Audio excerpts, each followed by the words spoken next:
இந்த நம்முடைய தந்தையான அருமையான வேலண்டைன்ஸ் டே பற்றி உங்களுக்கு கிளியராக சொன்னாங்க. அதை இன்னும் ஒரு சிலர் சொல்லி இப்படியெல்லாம் சொல்கிறாங்க என்று நான் ஒரு பகுதியில் வாசித்த இதை ஒரு சொல்ல கேட்க பாருங்க. வேலண்டைன்ஸ் அவர் ஒரு செயின்ட்.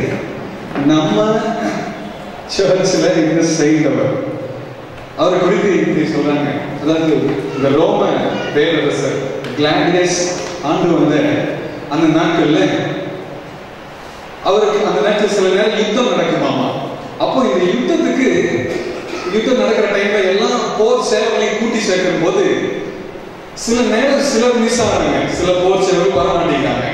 இந்த ஒரு ராஜாக்கு ஒரே சிந்தனை, என்னடா நடக்குது, போருக்கு தானே இவங்களை இத்தனை காலமா உருவாக்குறோம், ஆனா அந்த போர் வரும்போது மட்டும் இவங்க வர மாட்டேங்கிறாங்களே என்ன அப்படின்னு சொல்லி பார்க்கும்போது அவங்கள கவனிச்சு பார்க்கும்போது அதுல ஒரு சிலர் அவங்க அந்த குடும்பத்தோடு அவங்களுடைய பெற்றோரோடு அவங்களுடைய பிள்ளைகள் மனைவியோடு இருப்பதை ரொம்ப விரும்புறாங்களாமா. அதாவது அந்த நேசம் அந்த அன்பு என்ன பண்ணுது, அவங்கள யுத்தத்துக்கு கூட வர முடியாதபடி அங்கேயே இருக்க வச்சிருக்காமா. பார்த்தா இந்த ராஜா, ஓ இதுதான் காரணமா, சரி ஒரு சட்டம் போடு, இனிமேலே யாரும் கல்யாணமே பண்ணிக்கூடாது, எல்லாம் பேச்சுலர் தான். பார்த்தாரு எல்லாத்துக்கும் பேச்சுலர் லைஃப் தான் சட்டமே கொண்டு வந்துட்டாரு. பார்த்தா அங்க கல்யாணம் எல்லாம் தான் நின்றுச்சு, கல்யாணமே பண்ணக்கூடாது.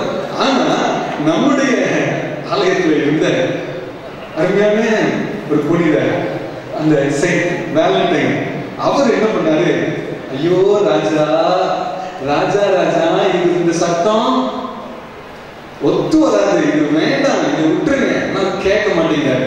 இவர் கேட்கலன்னு சொன்னாலும் இவர் பேசாம போய் ராஜாக்கு தெரியாம மறைமுகமா திருமணத்தை நடத்தி வச்சார். குடும்பங்களை உருவாக்கினார், உறவுகள் பெருகிட்டோம், நண்பு பெருகிட்டும் சொல்லி உருவாக்கினார். இதை எப்படியோ மோப்பம் முடிச்சிட்டாங்க அந்த அரசாங்கம். இவர் என்ன பண்ணிட்டாங்க, புடிச்சு கொண்டு ஜெயில போட்டாங்க. அங்கேயும் போன இவரோட வேலை என்ன பண்ணுது, தொடர்ந்து நடந்து கொண்டே இருக்குது. அங்கேயும் போய் நிறுத்த முடியல. அப்போ இவருக்கு ஒரு குறிப்பிட்ட தண்டனை கண்டு தந்தாங்க. அந்த தண்டனை நிமித்தம் அவர் மரித்தார். அந்த நாள்ல தான் இந்த பிப்ரவரி 14 வேலண்டைன்ஸ் டே என்று கொண்டாடுகிறோம். கரங்களை தட்டி இந்த அன்புக்காக ஒருத்தர் மரித்திருக்கிறார், இந்த உறவுகளுக்காக. இன்னைக்கு ஜீசஸ் இந்த அன்புக்காக தான் இந்த உலகத்துக்கு வந்தார். ஆமென். உங்க கூடயும் என் கூடயும் இந்த அன்பின் உறவை வச்சுக்கிறது தான் இங்க வந்தாரு. அந்த உறவை நம்ம நினைவு கொண்டுதான் இன்னைக்கு நம்ம இந்த நேரத்துல இப்படி ஒன்று கூடி இருக்கிறோம். பிரைஸ் எல்லாம் வழக்கமா ஃபாதர் சொன்ன மாதிரி வேலண்டைன்ஸ்னா பல விஷயம் உன் மனசுக்குள்ள வரும். என்னெல்லாம் வரும் அது என்னங்க, ஒரு சுகமான சுமைங்க, சுகமான கனவுங்க. அந்த வாய்ஸை கேட்டா, ஐயோ என்னுடைய நண்பர் ஒருத்தர், நாங்க எல்லாரும் காலேஜ்ல டூர் போயிருக்கோம், 3 நாள் டூர். 2வது நாள் முடிவில் எங்க நண்பர் கூட இருந்தவர் காணும். இவரை தேடி போய் பார்த்தா அவரு அந்த பக்கத்துல இருந்த ஹால்ல உட்கார்ந்து சாப்பிட்டு இருக்காரு. அந்த சாப்பாடு புளி சாப்பாடு. 3 நாள் டூர்ல 2வது நாளா யோசிச்சு பாருங்க, அந்த சாப்பாடு எத்தனை நாள் முன்னாடி செஞ்சிருப்பாங்க. டூருக்கு கிளம்புக்கு முந்தின நாளே நைட்டு கட்டி அவங்க அம்மா கொடுத்துருக்காங்க அந்த பொண்ணுக்கு. அவங்க ஃபர்ஸ்ட் நாள்லாம் சாப்பிட்டு தீர்த்துக்கணும், செகண்ட் நாள் எல்லாரும் ஹோட்டல்ல சாப்பிட்டு இருக்கோம். செகண்ட் நாள் மிச்சம் ஆயிடுச்சு. இவரு என் நண்பர் அந்த ரூம் விட்டு வெளியே வந்தோடனே இவங்க ரொம்ப நேசமா கேட்டாங்க, வெங்காயத்துக்கு சாப்பிட்டியா? இவருக்கு ஒரே அன்பு, என்ன சாப்பிட்டியான்னு கேட்கறதுக்கு ஒரு ஆள் இருக்குது, கொண்டாங்க அத்தனையும். அந்த பாக்கெட்ல எண்ணெயெல்லாம் வடிஞ்சு கீழே வச்சு சாப்பிட்டுருக்காங்க, எண்ணெயா ஓடிட்டு இருக்கு, மங்கன்னு சாப்பிடுறாரு. எங்களை வேற கூப்பிடுறாரு சாப்பிட்ட. எங்களுக்கு ஃபர்ஸ்ட் புரியல, ஒரு பசி போல இருக்குன்னு.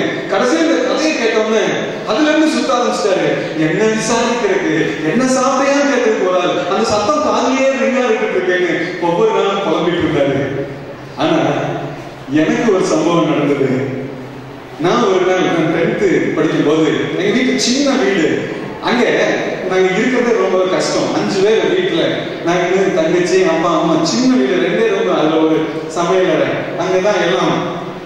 அப்படி இருக்கும்போது எனக்கு 10th வந்தப்போ எங்க பிரின்சிபல்கிட்ட சொல்லி, நான் குச்சப்படிங்க பிரின்சிபல் நாங்க படிச்சேன், நான் நைட்டு அங்க ஸ்கூல்லே படுத்துருவேன். இப்படி 10th முடிஞ்சது, 11th மைக்கிள்ஸ் போனேன். இருந்தாலும் அங்கதான் நம்ம நைட்லாம் அங்கதான் படுப்பேன். சில ஃப்ரெண்ட்ஸ் வருவாங்க, அவங்களுக்கு சிலர் படிப்பாங்க, 10 மணி 11 மணி ஆகும் வீட்டுக்கு போயிருவாங்க. ஒரு சிலர் கூட இருப்பாங்க. ஒரு நாள் நான் இந்த மைதானத்துல படுத்து நான் அப்படியே கலக்கத்தோடு படுத்துருந்தேன். என் வாழ்க்கை என்ன இப்படிதான் போயிட்டே இருக்குமா, இப்படிதான் நான் எங்கேயோ இருக்க வேண்டி இருக்குமா அப்படின்னு சொல்லி நான் நைட் இந்த கலக்கத்தோடு படுத்துட்டேன். திடீர்னு பாருங்க ஒரு சத்தம் கேட்டுச்சு. அந்த சத்தம் என் கனவுல நான் பாக்குறேன். என்னுடைய அந்த கண்கள் திறந்து பாக்குறேன். நான் உன்னை இருக்கிறேன், நான் உன்னை இருக்கிறேன். அந்த சத்தம் கேட்ட உடனே நான் எந்திரிச்சு பார்த்தா அங்கக்குள்ள யாரும் இல்லை. நான் இன்னைக்கு ஜெபித்துட்டு படுத்திருந்தேன். எனக்குள்ள அந்த ஜீசஸோட சத்தத்தை உணர்ந்த ஒரு சந்தோஷம் எனக்கு எப்படி இருந்துச்சுன்னா, அந்த சத்தத்தை இன்னைக்கு வரைக்கும் கேட்டா நான் உன்னை வைப்போம்ப்பா, நான் உன்னை வாழ வைப்போம்ப்பா. அந்த சத்தம் என்னை ஒவ்வொரு நாளும் ஆர்வப்படுத்துச்சு. என் நண்பரை பார்த்தேன், யாரோ கேட்டாங்கன்னு ஒரு சத்தத்துக்கு பின்னாடி வந்தாரு. ஆனா எனக்கு ஜீசஸோட சத்தம் கேட்டப்போ நான் இன்னைக்கு வரைக்கும் அந்த சத்தத்துக்கு பின்னாடியே ஓடுறேன். பிரைஸ் எல்லாம்